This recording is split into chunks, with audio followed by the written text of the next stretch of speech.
નમસ્કાર. કેન્દ્ર સરકાર તેમજ ગુજરાત સરકારની સેવામાંથી સેવાનિવૃત્ત થયેલ પેન્શનર મિત્રો, સ્વાગત છે આપનું આપણી આ યુટ્યુબ ચેનલ ભાવેશ મકવાણા ન્યૂઝમાં. તો બધાને જય શ્રી કૃષ્ણ, જય માતાજી, હર હર મહાદેવ. તો મિત્રો, આજની તારીખ 26 સપ્ટેમ્બર 2025. તો તમામ પેન્શનરો 30 સપ્ટેમ્બર સુધીમાં આ કામ ફરજિયાત કરી લેજો, નહીતર પેન્શન છે તે અટવાઈ જશે. તો મિત્રો, કયું કામ છે તે 30 સપ્ટેમ્બર એટલે કે આ મહિનાના એન્ડ સુધીમાં કરવાનું રહેશે, જેની આજના વિડીયોમાં આપણે વિગતવાર વાત કરવાના છીએ. એટલે વિડીયો તમે ખાસ અંત સુધી જોઈ લેજો. અને જો તમે ડેઈલી તમારા માટે અગત્યની માહિતીઓના જે વિડીયો સરળ ભાષામાં જોવા માંગતા હો, તો આપણી આ યુટ્યુબ ચેનલ ભાવેશ મકવાણા ન્યૂઝને સબસ્ક્રાઈબ કરી રાખજો, કારણ કે આપણી આ ચેનલમાં રોજે રોજ આવા જ નવા વિડીયો છે તે અપલોડ થતા હોય છે. તો ખાસ કરીને દરેક પેન્શનર મિત્રોએ પોતાનું પેન્શન નિયમિત ચાલુ રાખવા માટે વર્ષમાં એકવાર પોતાની હયાતીની ખરાઈ છે તે કરાવવાની રહે છે. તો હયાતીની ખરાઈ કરાવવાનો હેતુ એ છે કે તમે હજી જીવિત છો, અને જો તમે હયાતીની ખરાઈ કરાવો તો સરકારને એવું લાગે છે કે જે પણ કાંઈ લોકોને પેન્શન મળી રહ્યું છે તે ખરેખર તે વ્યક્તિ હાલમાં મોજૂદ છે અને ખરેખર તેને જ પેન્શન મળી રહ્યું છે. તો ખાસ કરીને દર વર્ષે એકવાર હયાતીની ખરાઈ છે તે કરાવવાની હોય છે. તો ખાસ કરીને 30 સપ્ટેમ્બર સુધીમાં દરેક પેન્શનરોએ પોતાની જે હયાતીની ખરાઈ છે તે કરાવી લેવી. ખાસ કરીને હયાતીની ખરાઈ કરાવવા માટે તમે જે બેંકમાંથી પેન્શન મેળવતા હો તે બેંકમાં જઈને તમારે એક ફોર્મ ભરવાનું રહે છે અને જીવન પ્રમાણપત્ર છે તે જમા કરાવવાનું રહે છે. અથવા તો અત્યારે હાલમાં જે ઇન્ડિયા પોસ્ટ પેમેન્ટ બેંક દ્વારા કરાર કરીને જે પણ હયાતીની ખરાઈ કરાવવા માટેના જે MOU થયેલા છે, તો તેમાં પોસ્ટ ઓફિસ દ્વારા પણ તમે હયાતીની ખરાઈ કરાવી શકો છો. અને એક જીવન પ્રમાણ નામની એપ્લિકેશન છે, તેમાં તમારું ફેસ ઓથેન્ટિકેશન કરાવીને પણ ઘરે બેઠા મોબાઈલ દ્વારા છે તે હયાતીની ખરાઈ કરાવી શકો છો. તો ખાસ કરીને દરેક પેન્શનર મિત્રોએ નોંધ લેવી કે 30 સપ્ટેમ્બર સુધીમાં પોતાની હયાતીની ખરાઈ છે તે કરાવી લેવી ફરજિયાત છે. તો ત્યારબાદ બીજી પણ થોડીક અન્ય વિગતવાર વાત કરવાના છીએ, એટલે વિડીયો તમે ખાસ અંત સુધી જોઈ લેજો.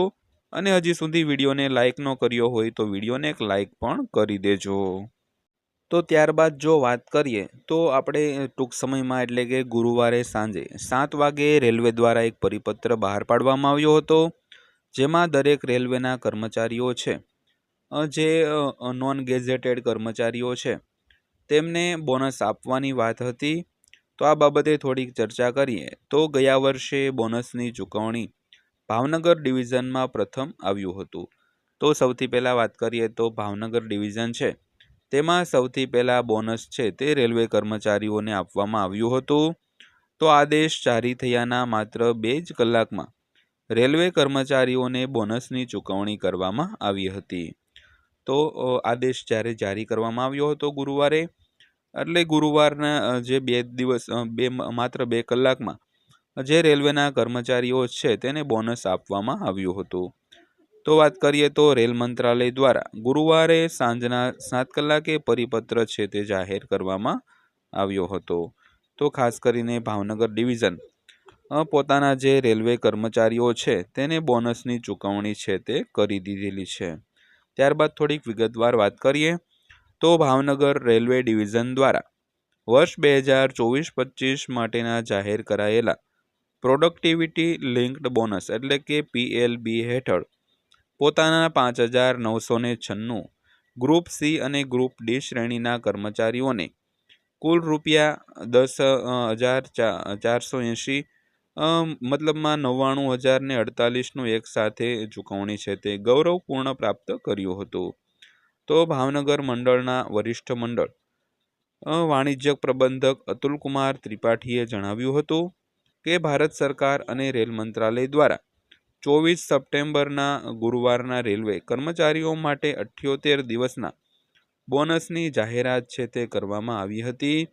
તો સંબંધિત સર્ક્યુલર રેલ મંત્રાલય દ્વારા સાંજે 7 વાગ્યે જાહેર કરવામાં આવ્યું હતું અને વરિષ્ઠ મંડળ કાર્મિક અધિકારી હુબલાલ જગન અને સેલેરી બિલ વિભાગ અને વરિષ્ઠ મંડળના નાણાં પ્રબંધક મોહિત પંચાલના નેતૃત્વમાં એકાઉન્ટ્સ વિભાગની સંયુક્ત ટીમ ત્વરિત કાર્યવાહી કરી બોનસની સમગ્ર રકમને પ્રોસેસ કરીને બેંકને એટલે કે ગુરુવારના રાત્રે 8 વાગે ચૂકવણી માટે મોકલી આપી હતી અને જેના પરિણામે તમામ કર્મચારીઓના બેંક ખાતામાં રકમ ગુરુવારના જ રાત્રિના 9 કલાક સુધીમાં ક્રેડિટ પણ થઈ ગઈ હતી. તો ગયા વર્ષે પણ ભાવનગર મંડળે બોનસ ચૂકવણીના મામલામાં ભારતીય રેલવેનું પહેલું મંડળ બનાવવાની સિદ્ધિ મેળવી હતી.